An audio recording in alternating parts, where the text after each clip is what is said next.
Une étude publiée en 2013 a montré que les dauphins et les humains avaient une petite chose en commun. En plus d'être des mammifères, ils se donnent des noms. En particulier, les grands dauphins qui ont leurs propres sifflements spéciaux de la même façon que les non-humains. Non seulement ils développent ce type de sifflement pour se présenter aux autres dauphins, mais ils peuvent aussi apprendre d'autres noms pour mieux communiquer entre eux. Une mystérieuse baleine chantante se cache dans les profondeurs de l'océan Pacifique et que les scientifiques n'ont pas encore totalement comprise. On la surnomme la baleine la plus solitaire car elle émet un son bien plus aigu que toutes les autres baleines bleues que nous ayons jamais vues. Mais comme elle n'a jamais été aperçue, les chercheurs pensent que cet air étrange empêche peut-être l'animal de trouver un partenaire. Au fait, les baleines bleues ont une caractéristique intéressante. Leur cœur est plus gros qu'un gorille adulte. Pour t'en donner une meilleure idée, ton cœur doit être à peu près de la taille de ton poing. La seule créature qui soit réellement capable de vivre éternellement se cache aussi dans les profondeurs de l'océan. Il s'agit de la plus petite des méduses. Elle est encore plus petite que l'ongle de ton petit doigt. Mais elle semble être l'incarnation vivante de Benjamin Button. Elle a en quelque sorte développé la capacité incroyable de revenir à un stade de développement antérieur. Mais ces créatures ne peuvent déclencher ce mécanisme que lorsqu'elles se sentent en péril ou extrêmement affamées.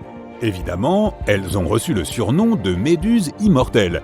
Nous ne savons pas encore exactement comment ces créatures parviennent à produire des cellules qui régressent et repoussent. Mais cela pourrait contribuer au progrès de la médecine, tant pour les animaux que pour les êtres humains. La fosse des Mariannes, dans l'océan Pacifique, est le point le plus profond de la Terre. Du moins, pour autant qu'on le sache. Tu peux bien imaginer qu'il n'y a littéralement pas de lumière solaire ici-bas. Donc, les ressources y sont très rares. Quel genre de créatures peuvent vivre ici et comment survivent-elles compte tenu de cet environnement difficile? Tu serais étonné d'apprendre qu'il y a une faune assez abondante dans la fosse des Mariannes. Les créatures les plus répandues qu'on y trouve sont les xénophyophores, les amphipodes et les petits concombres de mer. Les amphipodes se sont adaptés en durcissant leurs coquilles grâce à l'aluminium recueilli dans l'eau de mer.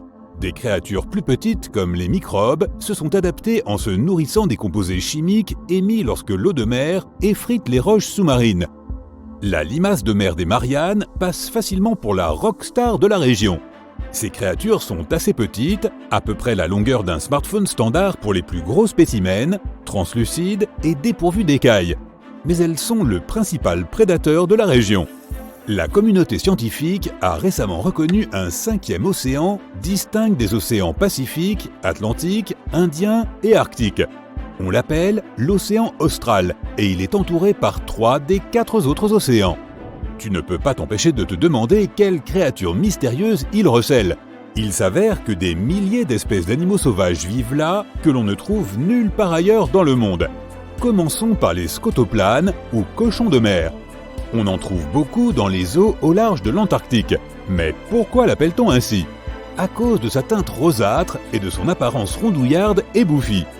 Il semble même avoir une petite queue et une paire d'oreilles, tout comme un cochon. Ces créatures contribuent beaucoup à la qualité de l'eau en filtrant le sable et les sédiments. En plus de vivre sous la mer, les pieuvres et les calamars partagent une autre caractéristique qui les distingue des autres créatures marines. Ils ont 3 cœurs. Cela ne les rend pas forcément plus romantiques, mais ils ont besoin de ces 3 cœurs pour fonctionner correctement.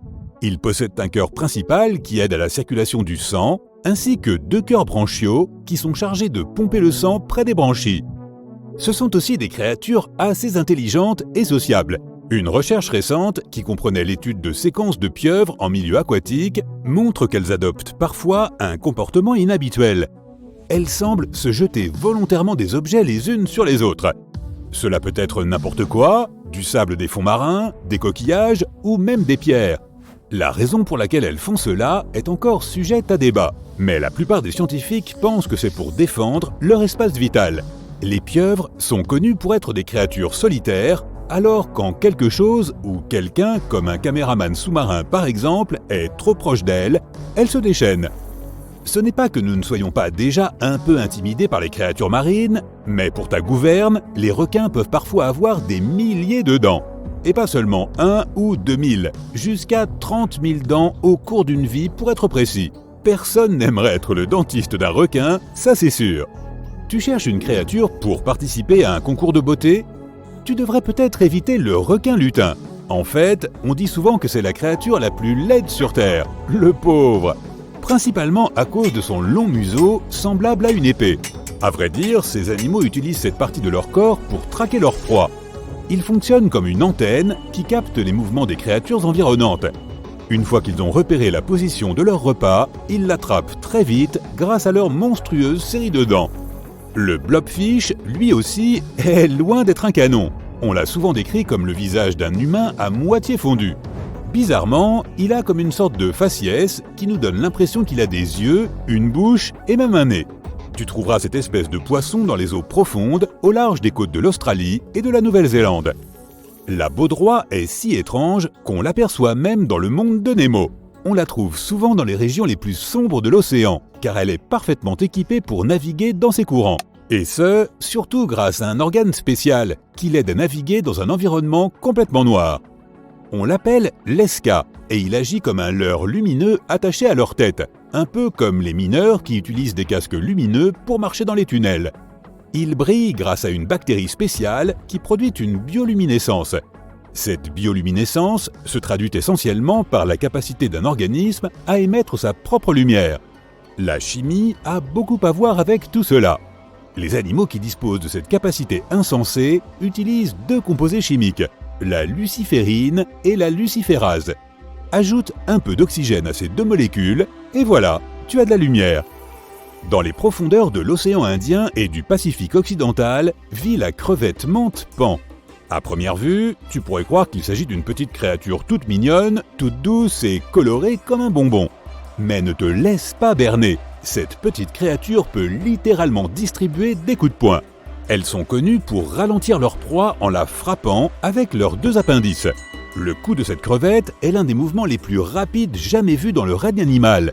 Il pourrait même être assez fort pour fissurer la paroi en verre d'un aquarium. Alors ne cherche pas à t'en procurer une comme animal de compagnie.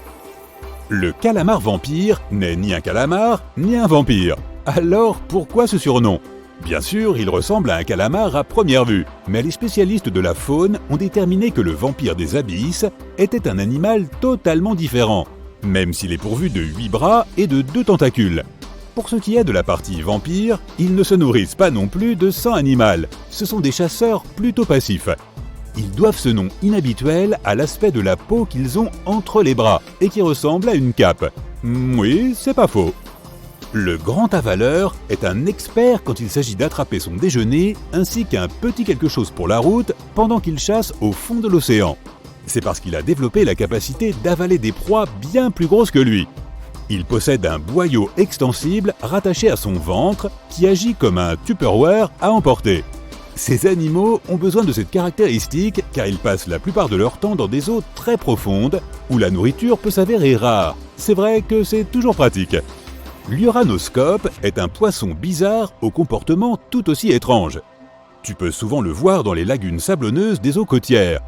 Il a tendance à se cacher presque entièrement dans le sable. Le plus étrange, il laisse sa bouche et ses yeux à l'air libre et ce n'est pas très beau à voir. Il fait cela afin de mieux embusquer ses proies. Quant à son nom d'uranoscope, il le doit au fait qu'il semble couché sur le dos en pleine contemplation des étoiles. Mais ne te laisse pas avoir, ce poisson est tout sauf un poète. Il possède des organes électriques derrière les yeux qui peuvent donner une véritable décharge. Aïe!